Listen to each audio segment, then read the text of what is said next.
இன்னைக்கு பெருமாள் பங்குனி உற்சவம் உத்தரவு வரப்போறது இல்லையா? அந்த பங்குனி உத்தரவரத்துக்கு முந்தின இந்த 10 நாளுக்குள்ள பகவான் ஒரு நாள் கமலவல்லி நாச்சியாரை சேவிக்கிறதுக்கு உறையூர் எழுந்தருள்றார். ரங்கநாயகி படிதாண்டா பத்னி, அந்த தாயாரை சேவிக்கணும்னா பெருமாள் தான் வரணும்.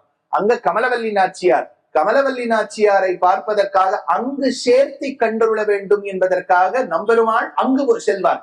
உறையூர் என்பது ஒசத்தியான விபதேசம். வெகு காலம் சோழர்களுக்கு ராஜதானியாக இருந்தது இந்த உறையூர், கோழியூர். அப்புறம் கொஞ்ச நாள் இந்த பழையறை இதெல்லாம் அப்புறம் நீங்க அப்படி பொன்னியின் செல்வரை பார்த்து தெரிஞ்சுக்கணும். ஒரு என்னன்னா, இந்த உறையூர் ரொம்ப பிராச்சீனமான ஸ்தலம்.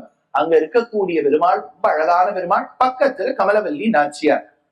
அந்த ஊரில் பிறந்தவர் தான் நல்ல ஒரு ஆழ்வார், பாண் பெருமாள் என்கின்ற திருப்பானாழ்வாரின் அவதார ஸ்தலம். அவரை சட்டுன்னு கோவிலுக்குள்ள விடல. அதனால இவரும் பகவானையே நினைத்துக் கொண்டிருந்தார். லோகசாரங்க முனி